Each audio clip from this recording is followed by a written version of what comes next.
Hello. We light this chalice to ignite in our hearts and minds the spark of knowledge that enlightens, the shimmering hope that burns, the blazing love that engulfs our actions, the bonfire of our commitment. We light this chalice for those who celebrate themselves, who fear, who hope, who persevere, who stand on the side of love for all. We light this chalice for those who have been ridiculed, that they may find peace, for those who have fought to marry, that they may celebrate, for those who live in uncertainty in this world, that they may have hope. We light this chalice to renew our commitment that no one shall ever again suffer for the right to love. We light this chalice to celebrate our kaleidoscope of diversity, working, loving, and living on the side of love. Good morning, and welcome to St. John's Unitarian Universalist Community. My name is Gay Glasscott, and I'm serving as worship associate this morning for Arcas. Some of us are bringing our best selves to this space, and some of us are bringing our struggling selves. I'm one of those, by the way. And all of us are welcome, and all of us are loved. Some of us already have open hearts, and some of us aren't quite there yet, because our hearts have gotten a little or a lot of sadness and grief, huge disappointment, and setbacks this past week. Being open and hopeful and trusting again might take a little time.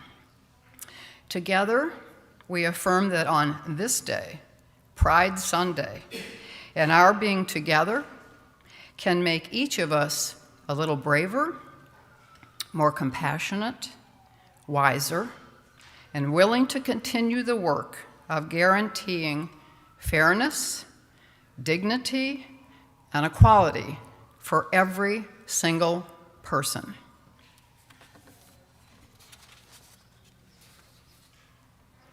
I would like Arcas to come up and introduce our hymn this morning.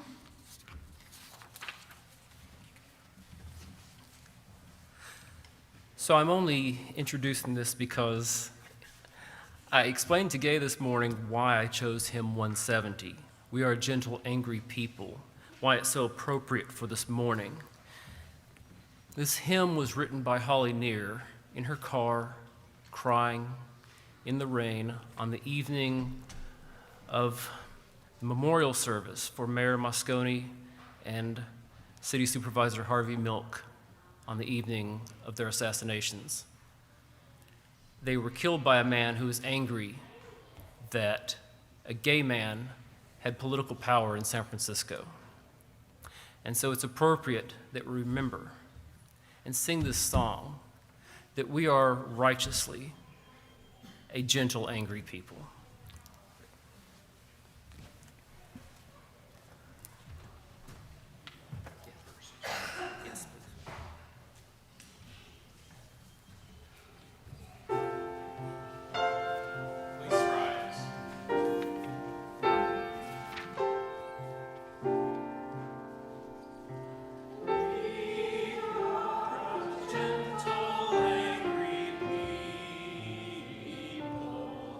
And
Our reading this morning was written by a lay UU transgender, genderqueer individual. The meaning applies to everyone because it is the story of a journey, and we are all on a journey. It is called Choice by Alex Capitan. I want to talk about choice. I want to talk about the fact that just because someone who is out to destroy you says you choose to be the way you are does not mean the path of best protection. It is to counter with, no, I didn't. It's not my choice. I was born this way, and I've always been this way. Is who I am, my sexuality, my gender, a deep and real part of me, close to my soul? Yes. Are there choices involved? Of course there are. I have made one choice after another to feel more at ease, more vibrant, more alive. I chose to change my name. I chose to allow myself to open to the idea that I might be attracted to women. I chose to open myself to the idea that, first of all, genderqueer people exist. Second, that I might be one. And third, that I might be attracted to other genderqueer folks too. After all of this, I chose to remain open to the idea that I was still attracted to men and might actually like being in a relationship with one. If I hadn't made these choices, I never could have lived into my full, authentic self. And you know, there are some things that are more attractive to me than gender. I am attracted to feminists. I am attracted to queer people and to radicals. I am attracted to people who are assertive and like to make decisions. Is any of this biologically hardwired into me? Probably not. Is all of it impacted by culture? Definitely. But do I have every right to pursue relationships and experiences with whoever I want because it's my body and my sexuality? Yes. Doesn't matter who I seek intimacy, ecstasy, joy, or camaraderie with. Sexuality is sacred. Love is sacred. And I deserve and I demand the right to full control over my body and what I do with it and who I share it with.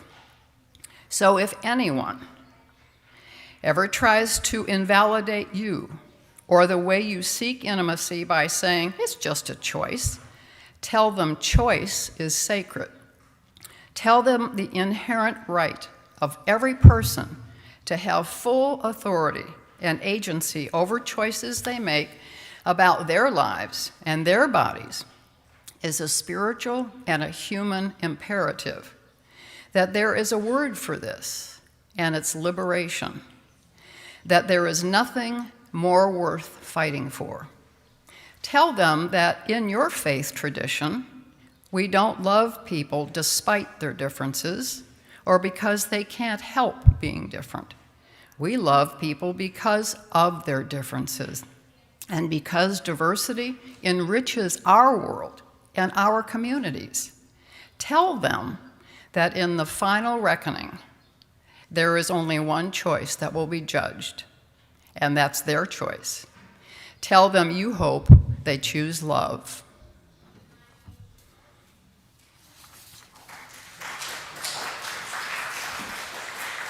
Thanks to Arcas for choosing that reading, and it was my honor to present it this morning. Next, we have time for all ages, and I'd like to have Jess Link, who is new to our community, one of our newest members, to come up. She will be also using the they, them, and their pronouns with the kids. Thank you. All right, we are going to have a story today, and I'm going to invite youths, kiddos, up to the front. You can sit and enjoy, and I'll make sure that I'm showing you all the pages up close and personal, all right? And for a congregation, I'll also show you pictures as up close and personal as I can get. Come on up here, I'll have you over here so I can. Thank you. You can be my personal Michael. Maybe, can I grab the stand and put it over here? I don't want to make the stand. I appreciate that. I'll do the stand. Thank you so much. All right. Everybody here okay? Good? All right. You guys here okay? Okay. This is It Feels Good to Be Yourself, a book about gender identity written by Teresa Thorne.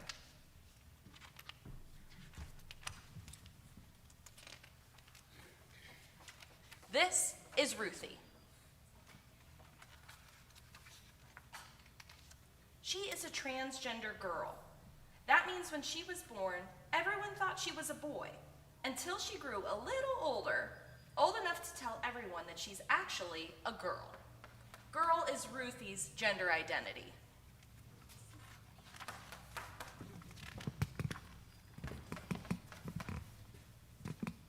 This is Ruthie's brother, Xavier. Xavier is a cisgender boy.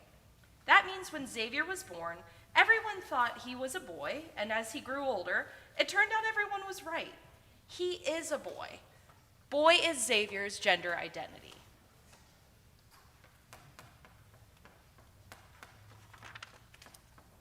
There are so many different ways to be a boy or a girl. Too many to fit into a book. But not everyone feels like either a boy or a girl. Non-binary is a helpful word that can describe a kid who doesn't feel exactly like a boy or a girl.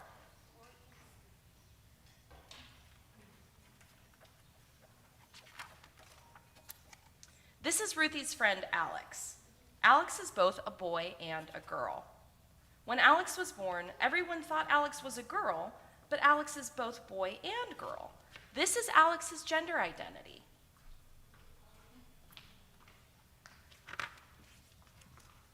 This is Alex's friend, JJ. JJ is neither a boy nor a girl. Ever since JJ was very little, they never felt exactly like a boy or a girl. They just felt like themselves. This is JJ's gender identity.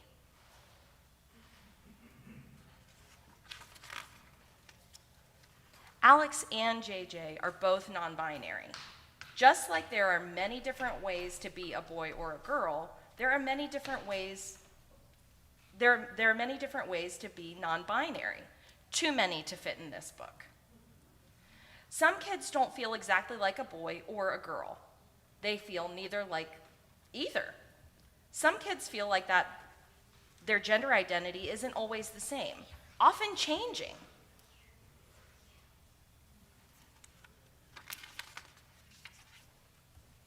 And even with all of these possible ways to be, some kids don't feel any of the words they know fit them exactly right.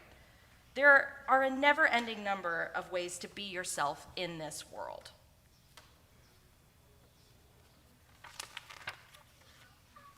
Whether you feel like a boy, a girl, both, or neither, or if you describe yourself another way, that is your gender identity.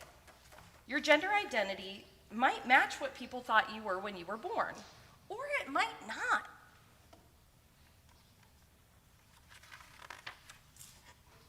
See, when you were born, you couldn't tell people who you were or how you felt. They looked at you and made a guess.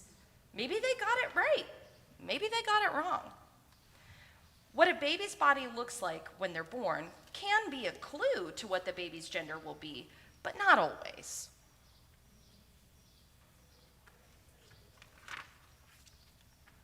When people guess wrong, it's okay to let them know. Ruthie was 5 when she told her parents, I know you think I'm a boy, but really, I feel like a girl. Oops, Ruthie was a girl all along. They just didn't know it at first.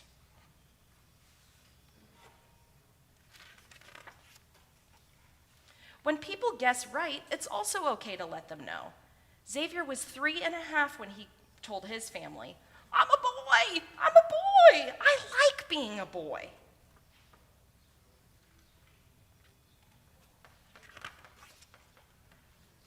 You might feel like a boy. You might feel like a girl. You might feel like both boy and girl, or like neither. You might feel like your gender changes from day to day or from year to year. You might feel that none of these words describes you perfectly. You might not be sure yet. Maybe you're still figuring it out.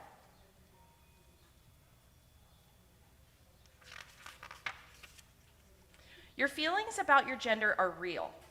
Listen to your heart.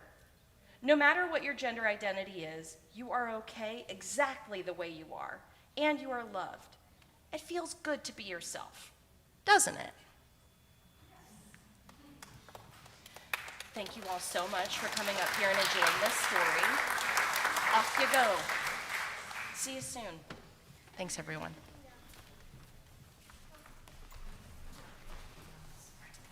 Thank you, Jess. Will you please join me in our affirmation? This is the church of the open mind. This is the church of the helping hands. This is the church of the loving heart. Together we care for the church and each other.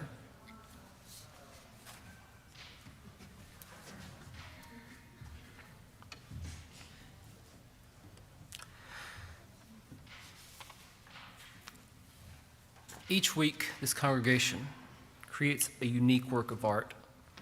We arrange our stones to represent our joys and our sorrows. I feel we have a lot of both of this week, and I know I certainly do.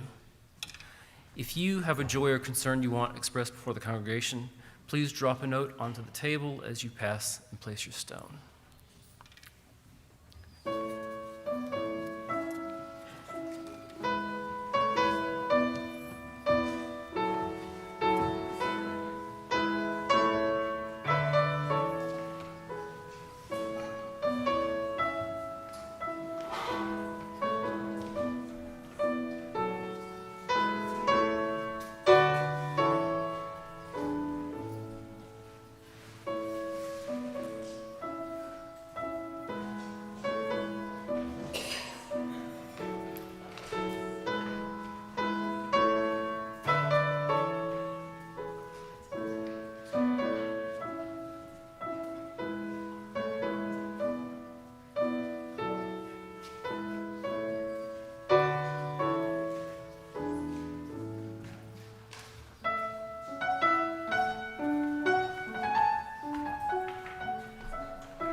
This week, we begin with a sorrow.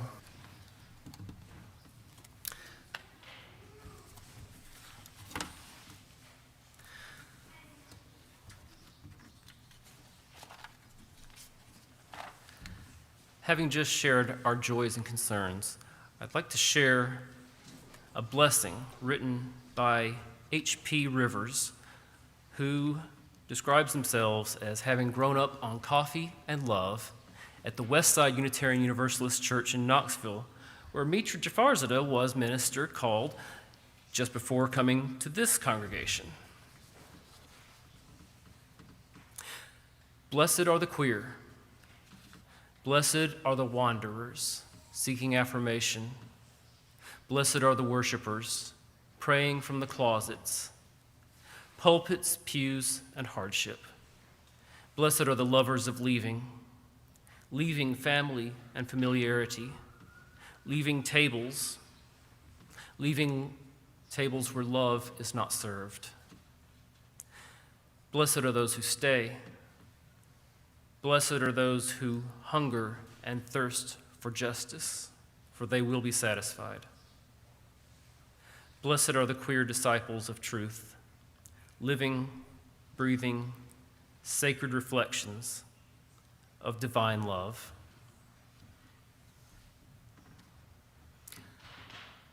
And Gay, if you will light a candle for all of those joys and concerns, those sorrows, unspoken this week, too many to name this week,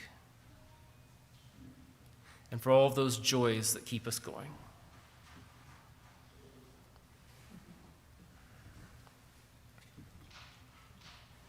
It's faint, but it's there. And if it doesn't light the first time, you just keep lighting matches. So Absolutely. I would. let there be an offering to support the good work of this church in creating a community where pride is recognized, where all people are supported in their spiritual paths,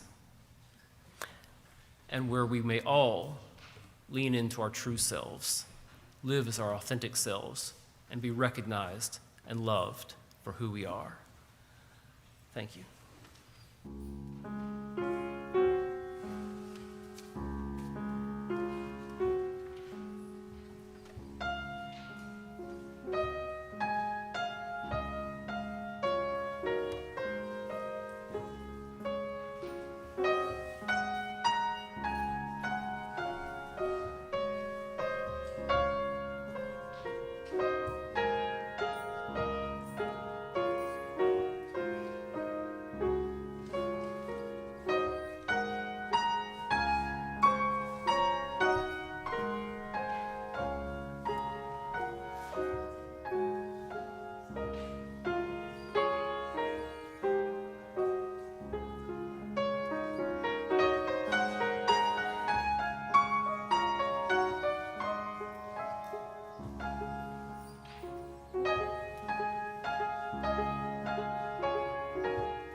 Thank you, Pong Chang.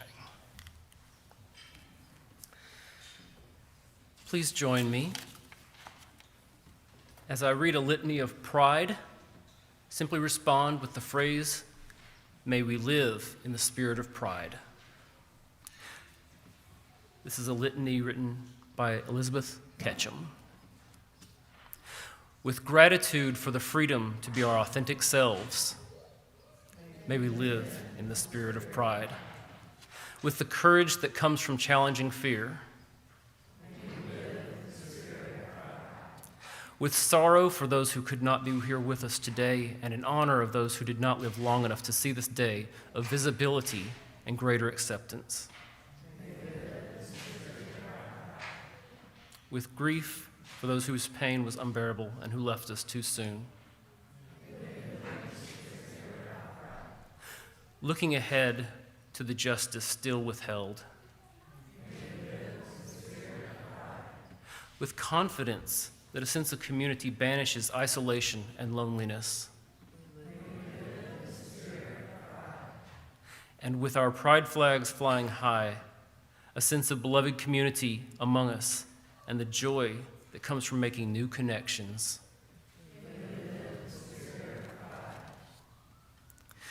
So we have one more hymn before we begin the sermon. It is not hymn number 155, but rather 151, correct? That is. Excuse me, I wish I knew how. Bring up the small group is going to sing the first 3 verses. And then everybody will join in for the 4th verse. I wish I knew how. Feel free to stand when we get to that 4th verse or sit, but we'll have the small group sing. You'll get it. It'll be good. So, introduction.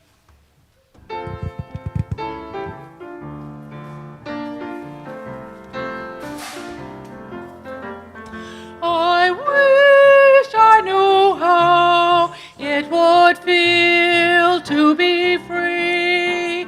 I wish I could break all these chains holding me.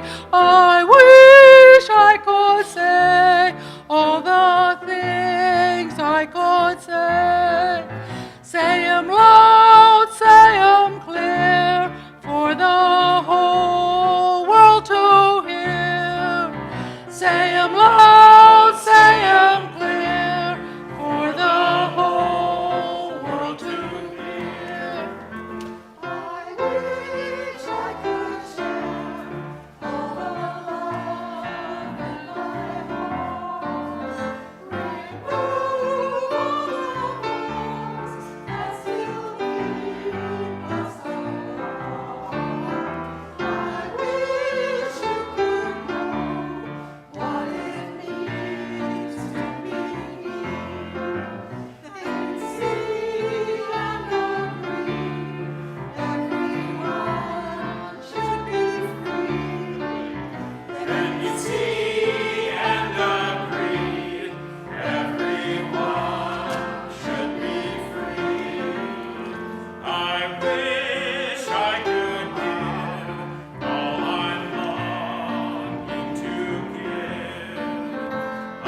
Thank you. Thank you.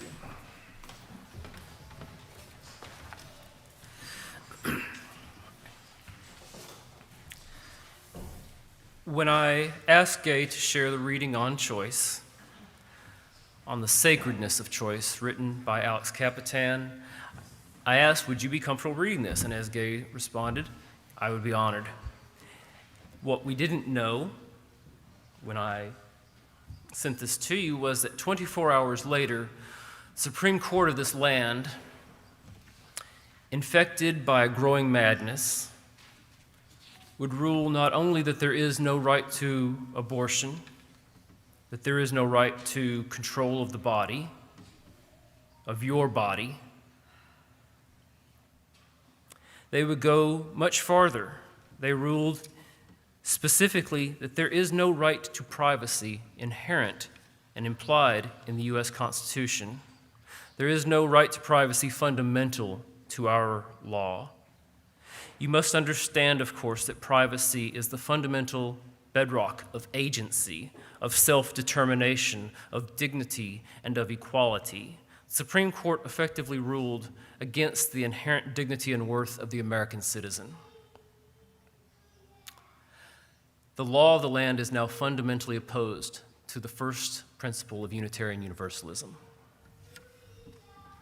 It is important as we celebrate Pride today that while we can experience the joy of living our authentic selves here today, when we leave here, when you leave here, you're going to have to go home and ask yourself, how am I going to oppose this oppression? How am I going to respond to this radical reactionary change in our nation's laws? Make no mistake, Justice Clarence Thomas told us in his opinion that not only is Roe v. Wade not the law of the land, but other precedents that establish the right of two consenting adults to behave in the privacy of their home as they choose, for people to love who they choose and to marry that person, and for couples to use contraception. These are on the table and vulnerable. It's important that we celebrate Pride here today and that we build this small corner of the beloved community further and richer and stronger and deeper and ever more inclusive. Because beyond these walls, there is a storm raging, and the momentary departure from the scene of those who attempted a literal coup just a year and a half ago does not mean that that storm has passed. We are, at best, within the eye, and the eye wall is looming near. On June 26th of 2015, the Supreme Court ruled in Obergefell that LGBT people had the fundamental right to marry, that gay people, trans people, were first-class citizens. That afternoon, President Obama sang Amazing Grace at the funeral services of black worshipers killed in Charleston days earlier. As recently as 2015, a president of this country could still be seen as head of state, not just a politician, a consoler-in-chief, however much we disagreed with that person, like Ronald Reagan speaking on the evening of the Challenger disaster, Kennedy in the Cuban Missile Crisis, or Roosevelt during the Depression. There was a very recent time when we did not have to live vicious politics every moment of every day. And we knew that mad, hateful people, whose name I won't mention, is unworthy of mention, were among us, like the killer of those black congregants. But they were a threat to individual lives, yes, but surely not to our rule of law. That evening, the White House was bathed in pride rainbow lighting. It was a deceptively hopeful moment. And since that time, we have seen the rise of forces we had hoped were losing the battle for this nation's fate. We saw an attempted coup in the United States. The madness infecting our unelected branch of government is merely the most respectable, prim, and proper face of a movement that in fact includes ultranationalists, neo-fascists, and Christian dominionists, along with assorted grifters, carnival barkers, and game show hosts. They do not believe in precedent or rule of law or norms of society. They do not mind electing narcissists or buffoons, and they do not believe in democracy. We are going to talk about pride today, and I hope everyone will come away from this service at least in some part uplifted and more ready to face the world outside. Perhaps knowing new facts, perhaps seeing a new point of view. But above all, I hope that you go forward today knowing that this is a community that can weather the storm outside raging, because it will soon rattle your walls and shake your windows. Times are upon us when authorities seek to kidnap trans children from their loving families, when children will be forced to bear children, when a mother taking one of many medications that can cause birth defects will be forced to go off of those potentially life-saving medications and may not know they are pregnant in time to do so and may be prosecuted for that. Transmasculine individuals taking testosterone can still occasionally become pregnant, and their fetuses must be aborted to prevent radical birth defects. Will they be prosecuted for this? Victims of assault will have to make custody arrangements with men who violently force themselves upon them. This is the America the right is consciously and intentionally designing.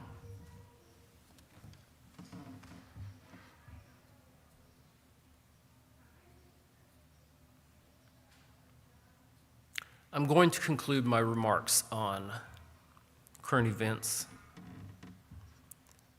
by reminding you that Theodore Parker kept 2 loaded pistols under his pulpit to protect his congregants from slave catchers. The Sharps traveled into Nazi territory to spirit away people from the Gestapo. The Reverend James Reeb was bludgeoned to death as a freedom rider, and Viola Liuzzo was shot for driving a black man to the airport after the march on Selma. Unitarian Universalists have come forward to meet the multiple moral challenges of their times. So when you go home after today's service, I ask that you consider, and I challenge you to search your soul and ask, what will I do? How far will this church go? What will it take to live into the courage of our convictions? But in this moment, let us celebrate our pride. Why do we need pride? Well, most of us in this room, grew up in Christian households, and if you didn't, you still grew up in the United States, most likely, a nation shaped by conservative Christian heritage. I grew up attending conservative churches of various backgrounds in the South with my family. When I was about 6, I was taking several nights of revival. Upon returning home, I was convinced that I needed to be saved immediately. The Baptist preacher man obliged. I don't recall what was said. There was a prayer, of course, but I do remember that I got a gold pin on my lapel affirming my status as saved. But not that long later, like many people, I became disillusioned with Christianity because I became disillusioned with Christians. It's worth considering the supposed basis for Christian disdain of LGBT folks, because it is a fiction. You see, for 1,000 years, Western Christendom didn't even spend that much effort suppressing gay folks, any more than it would burn farmers at the stake for feeding their livestock on the Sabbath. But that changed radically in the modern era, a time that coincided with the rise of Puritanism. Now, how much changing attitudes affected the writing of the King James Bible, or the King James Bible affected attitudes, is debatable. But anti-LGBT rhetoric spiked in the Anglophone world when the KJV was published. In the original ancient Hebrew, Leviticus 18 reads, and I promise I will never make you listen to me speak ancient Hebrew again. Wa'eth zakar lo tzivak mitzkeve isa, which is rendered in the King James as, thou shalt not lie with mankind as with womankind. It is an abomination. but the King James authors perhaps intentionally mistranslated this, because miskeve is an archaic word that means men of your bloodline. It comes right after admonitions against marrying women of your bloodline. The authors of Leviticus felt it was necessary to note this because other societies didn't have this taboo. Leviticus is mostly just a discussion of racial purity. It's also an abomination to mix different fabrics, meat and cheese, or for those who are in any way ritually impure to enter the temple. In light of this understanding that ancient societies did not understand homosexuality to be an abomination in our sense of the word, the blazingly, flamingly obvious intimate relationship between David and Jonathan doesn't seem so surprising. And we can see Ruth and Naomi in a very different light. Naomi is the much younger wife of the father of Ruth's husband, both of whom are killed. They have no standing familial relationship. And Ruth is a Moabite, a people who are seen as dirty and suspect by the ancient Israelites. With no powerful Israelite man to protect her, she would be very well advised to return to Moab as soon as possible. But Ruth refuses, and she pleads with Naomi that they remain bonded together. Do not urge me to leave you. I can never turn back and not follow you. For wherever you go, I will go, and wherever you shall lodge, I shall lodge. Your people will be my people, and your God shall be my God. There's never explicitly queer relationships in the Bible, really. But depicting that intense declaration as love between two extended family members deciding to hang together is a bit of a stretch. The editing of Paul's epistles to make him into an anti-Gnostic, misogynist homophobe is so extensive that it's beyond anything we can get into today. But I do want to mention Jesus' reaction to meeting what is clearly a loving gay couple in the New Testament. In Matthew and Luke, we learn of the Roman centurion who fervently asked Jesus to help a man that the King James Bible describes as his slave. But the original Greek term is pais, which, like the word boy in English, can mean servant or child or simply a young man. The centurion approaches Jesus not as a man seeking to protect an investment in human property, but as a caring partner, desperate to alleviate the suffering of a beloved partner who tends home and hearth while he supports their small family serving in the Roman legion. Jesus offers without judgment his healing, and instead sees amazement in the centurion's great faith. Now, we are not an explicitly Christian-only church, but I have to ask, how would the lives of queer people across time have been different in the Western world, in America, if we had if not for this misinterpretation, this intentional misrepresentation of the Judeo-Christian scripture as an undeniable condemnation of queerness? We could ask the same of psychiatry. 100 years ago, a man named Emil Kraepelin defined such clearly biologically based illnesses as bipolar disorder and schizophrenia. The ancient Greeks had already identified these, but early Christians decided they were all queer, so we should burn their books. But early psychiatry moved beyond science into pseudoscience and the false religion of Freudianism. Gays were declared sick, and were only cleared of that in the late 20th century, and transgender people were rehabilitated in the eyes of psychiatry only in 2013. Why talk so much about the Bible and psychiatry? It is important to remember always that pride is the cure for shame, a shame foisted on people out of centuries of ignorance and hatred, a shame of being taught to believe that how you feel and who you are, your body, your basic self is morally wrong and unworthy and worthless. Shame into living a less than authentic life, a shame that has led countless lives to be lived in misery,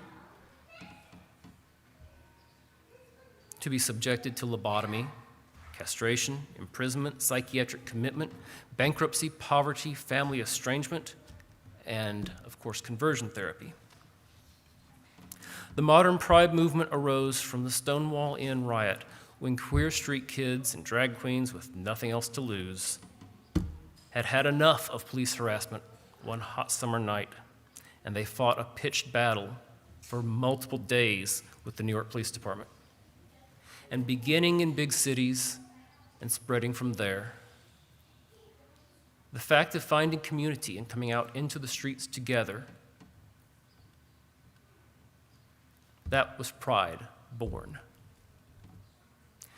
That night, the journey forward in the fight for the care, and that night, and the fight for the victims of the AIDS epidemic, and the fight for the right to serve in the military, for medical coverage for transgender people, for recognition of civil unions and marriage equality, the recognition of non-binary gendered people as being a thing, and so much more came into being, and the journey, it is a journey we are still on.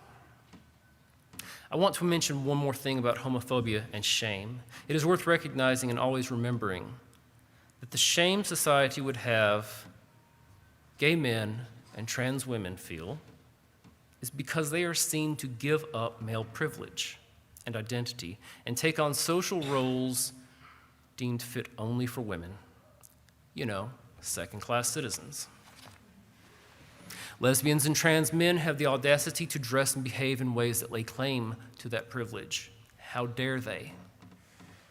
Homophobia can only be understood as simply the other side of misogyny. That is why you hear Clarence Thomas in one breath discussing rolling back marriage equality and birth control, because they are fundamentally the same set of issues.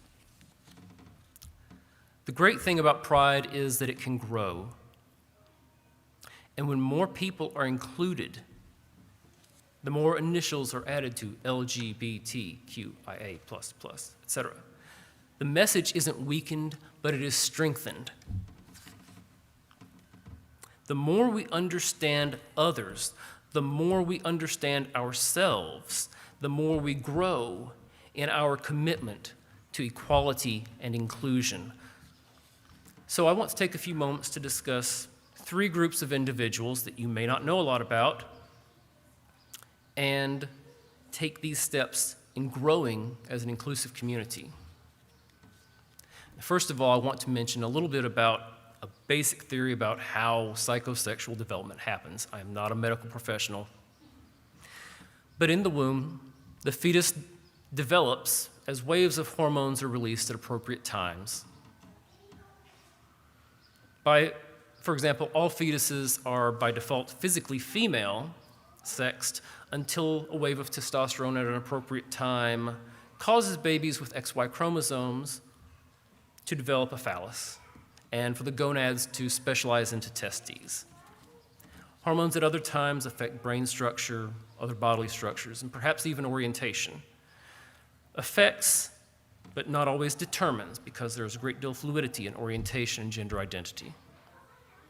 For most people, physical sex, gender identity, and orientation, of course, align to produce a cisgendered heterosexual person, a straight man or a straight woman. You would expect that outcome. If that didn't happen, the species would not continue.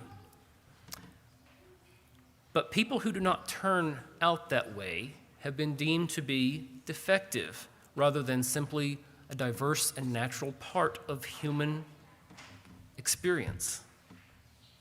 If you can accept that one can differ from cisgendered heterosexuality in one way and still be perfectly normal and valuable, then you should be able to see that there are extraordinarily diverse ways to diverge, and they are all beautiful and valuable.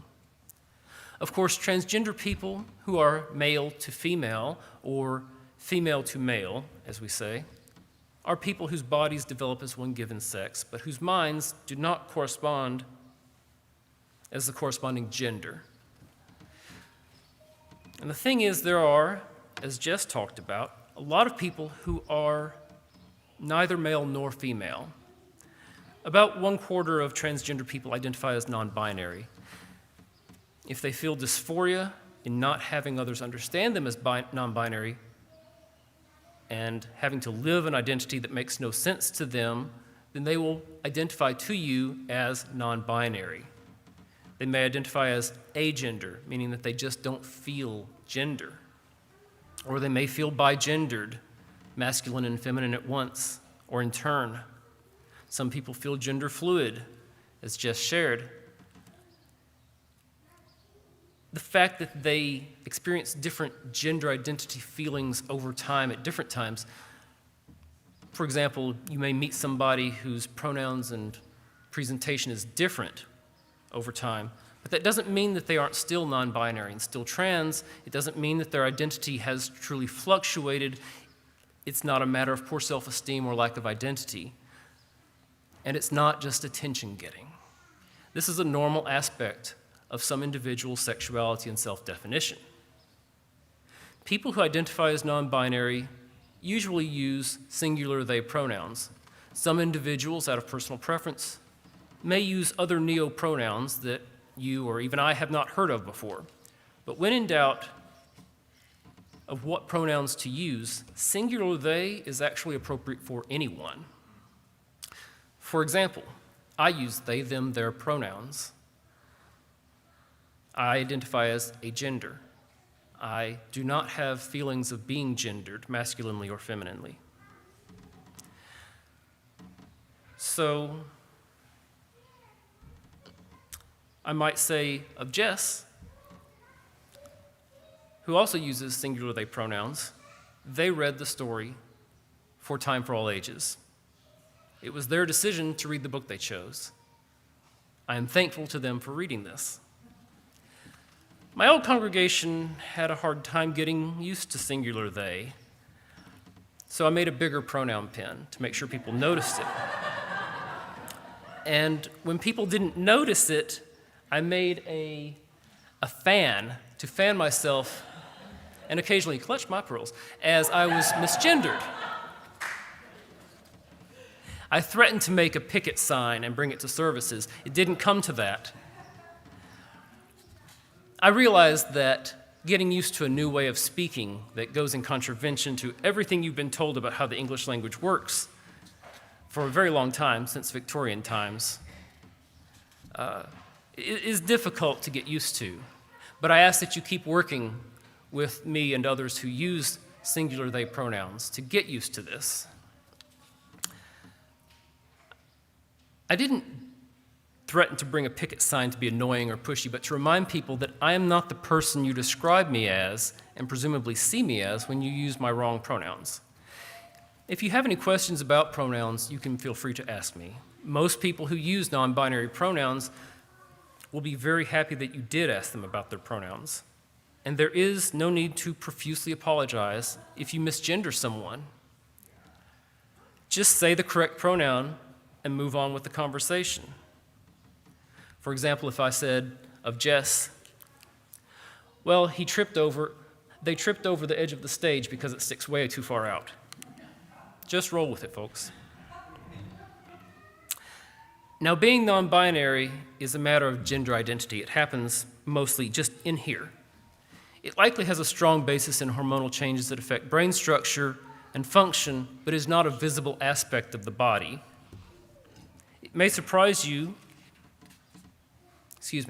intersex, however, is. It may surprise you to know that as many as 1.7% of children are born intersex to some degree. In other words, there are more intersex people than redheads. You know intersex people. Many intersex people live as male and more often live as female. Intersex people may be born with bodies that range from having aspects of both masculine and feminine genital development to missing some aspects of what we would normally consider standard masculine and feminine genital development to essentially having no genital development. Given our society's gender normative views, this can be very shocking and upsetting to parents who have no experience with this in a society where we don't talk about this and don't understand that this is not a severe birth defect. This is something that naturally happens in the human species and is yet another part of our natural diversity. Often under pressure from doctors and family members, they allow genital surgery to be performed on their child when it is not medically necessary, simply to make them conform to society's expectations. Just a couple of years ago, a couple named Juliet and Will had a child they named Jack. He was genetically male with XY chromosomes, but he was born with aspects of both male and female anatomy. This child has already been subjected to multiple surgeries to change his external genitals and to remove his uterus. Doctors often say that internal testes or superfluous uteri should be removed because they could become cancerous. This is not supported by current accepted evidence. Doctors and parents choose to cut another human being's body to make it conform, to make it comfortable for them. I believe, and a growing number of intersex advocates are coming forward to say that this is a severely abusive practice. Nobody has the right to choose to alter another person's genitals without their consent. These surgeries are unnecessary unless there is some pain or inability to void urine. Intersex people want to be respected and to have the right of self-determination and not deemed to be freaks, to be altered to cover their supposedly shameful condition. Shame, where have we heard that? Jack's mother says, there is no option in this society to be genderless. If there was that option, it might have made a difference. But if you could say, be male or be female or something else, if that was a normal thing to do in unusual circumstances, then it might have made a difference. She goes on, but you go with the majority. You go with what you think is right. And while he is young, I am the person making those decisions, and I've got to be confident about them. If he did identify as female when he gets older, I want him to know that I was confident that I was doing the right thing for him every step of the way. Juliet means well. She believes she is right, and that is a problem. One final group I want to mention in expanding our understanding of the natural diversity of human beings is people on the asexual spectrum. These are people who experience little or no sexual attraction or need. They make up about 1% of the population. Asexuals can be aesthetically attracted to others, but that is separate from sexual. They may want to hold hands and cuddle and kiss and form tight bonds. That is separate from sexual orientation. That is perfectly normal for them. In spite of this, people have sought to fix asexuals on the assumption that they must have some deep psychological disorder. In fact, asexual people can have very stable, loving relationships. For example, they don't experience sexual frustrations and they aren't driven to cheat on their partners. This glimpse of a few other identities is just a few of the numerous ways of being unique, self-determined, and healthy as a human being. It is important for us to recognize that these social and sexual minorities enrich the fabric of our communities and our families. Recognizing non-binary, intersex, asexual, and other identities allows us to move far beyond mere tolerance or even acceptance and into true welcome. Acceptance can be grudging, but welcome is taking true joy in inviting someone who is different into the fold. Welcome leads to inclusion. Inclusion means that the newcomer takes a role in the life of the community or the congregation, perhaps even speaking from the pulpit. But the ultimate goal is integration, to become integral, to become a part of the whole, and to a state where we could find it unimaginable that they were ever outsiders. As we grow in diversity, we expand the definition of who we includes, and we move toward who we will become together. And that brings us to pride itself. I believe there are three basic conditions of pride. First is radical self-acceptance. When I was in my 20s, I went to see a therapist, and I could not bring myself to say some basic sentences about myself. I've been depressed all my life since I was a small child. Okay, were you harmed as a child? No. Are you comfortable in your gender identity? Oh, sure. I wasn't going to go anywhere near that. So I was told, well, you probably then have some sort of a disorder of your brain chemicals, so here's a bunch of pills. And that didn't do anything for me for rather obvious reasons. It did nothing to address the problems in my life. You see, I couldn't imagine living as my authentic self. I sought to deny that self, to conform. There are only two gender options on the birth certificate. You will live as the box checked requires. Square pegs are not allowed. Square pegs must be shaped to fit the mold. You will fit into the space allotted. I accepted this as insurmountable. The only way to achieve pride is to accept that you are different and that difference is beautiful. It does not detract from you, it enriches you. The second element is closely associated, self-forgiveness. And you might question this one. If we achieve self-acceptance, what is there to forgive? I'd like to read a poem by Megan Ray Hamlin that explains this. I hear your voices screaming, saying, I'm a monster, some disgusting thing, but I am more than you allow me to be. I am brave, I am a phoenix, I'm rising from the ashes of my lies. A life wasted in regret, fear, and self-condemnation. Now that I am unmasked, you choose to ostracize, belittle, and reject. Your words cannot touch me now. My sin was hiding the truth, but now it is in the light. You hate that you can no longer control me. I am free. I had to forgive myself for the years I stole from myself and for the life I denied myself. You may feel guilt over having tried to make relationships work that you could not make work. You may feel you've wronged your loved ones by presenting yourself as straight or cisgendered or whatever it is that you think they need you to be. You may have made a mess of things by self-medicating or cheating or any number of things to avoid facing coming out.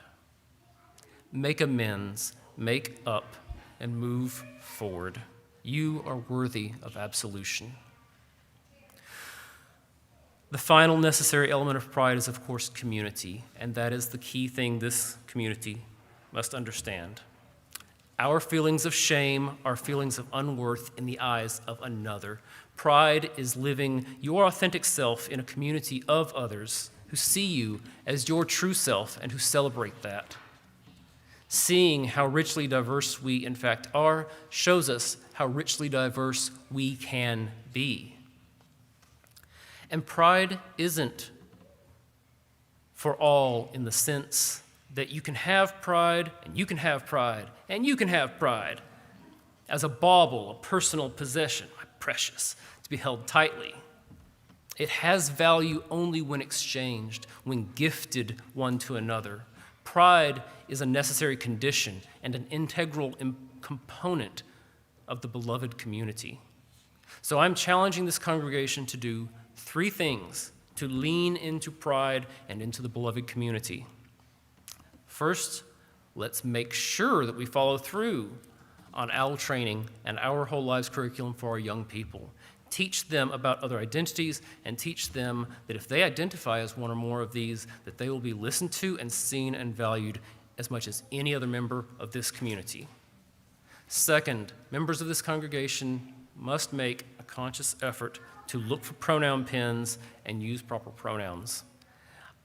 I ask that you all consider wearing pronoun pins, even if your pronouns are, to your way of thinking, obvious to others.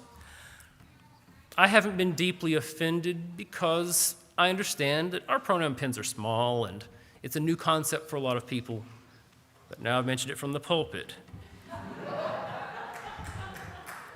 My pronouns are not she, her, or he, him. They are they, them. This is grammatically correct. Just as when you don't know the gender of somebody, say, when is the doctor returning? I don't know when they are returning. You don't know somebody's gender or it's undefined, use they, them. If young people come here and they see that even somebody who speaks from the pulpit is not recognized for who they are, they won't stay. They will know that you are not serious about welcome. And I would argue that until we properly learn to consistently use singular they pronouns, we should not be recertified as a welcoming congregation.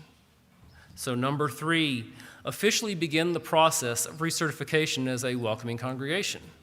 The world has changed a lot since this congregation became a welcoming congregation and since that was put together as a thing, and our consciousness of how to do welcome needs to grow.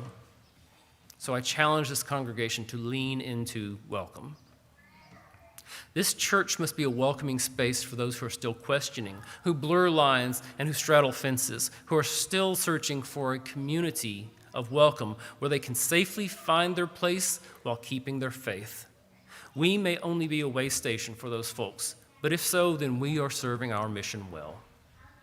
Above all, we must be a place that understands queer, intersex, and gender nonconforming and questioning kids, gives them room to grow and understand themselves, gives them at least one public place where they will not be bullied, and which supports their families as they journey along with their children.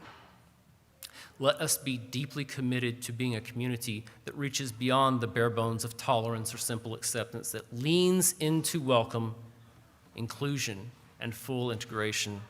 A community that constantly learns about new kinds of people, new ways of being, and uses those lessons to learn more about more new people and more new ways of being human and having faith. Because you can't really understand pride and still be a racist. You aren't actually building the beloved community if you're still an Islamophobe.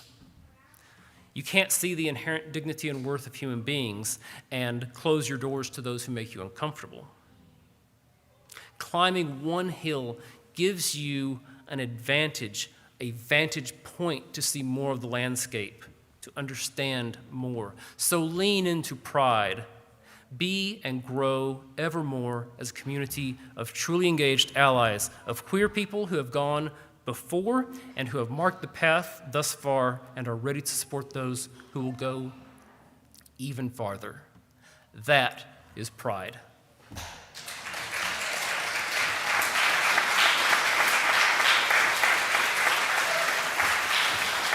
Thank you.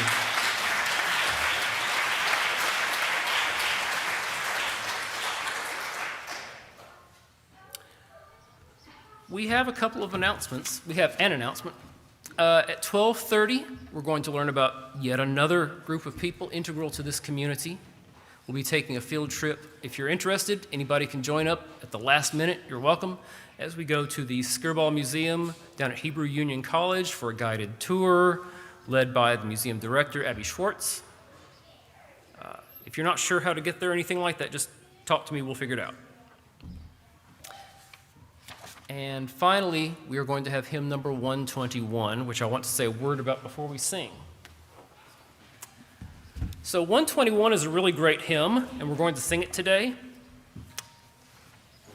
When we come to sisters and brothers, if you want to say friends and comrades, or mothers and fathers, or siblings and cousins, that's cool, because it takes a lot of different kinds of people.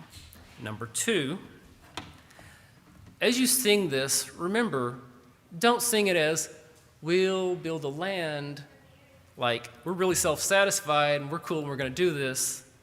This song should be a promise, and it should be threatening to the people who want to suppress all of us. We will build a land. Rob, let's roll. All right, are you ready? Please rise.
Please join me in an attitude of prayer or reflection.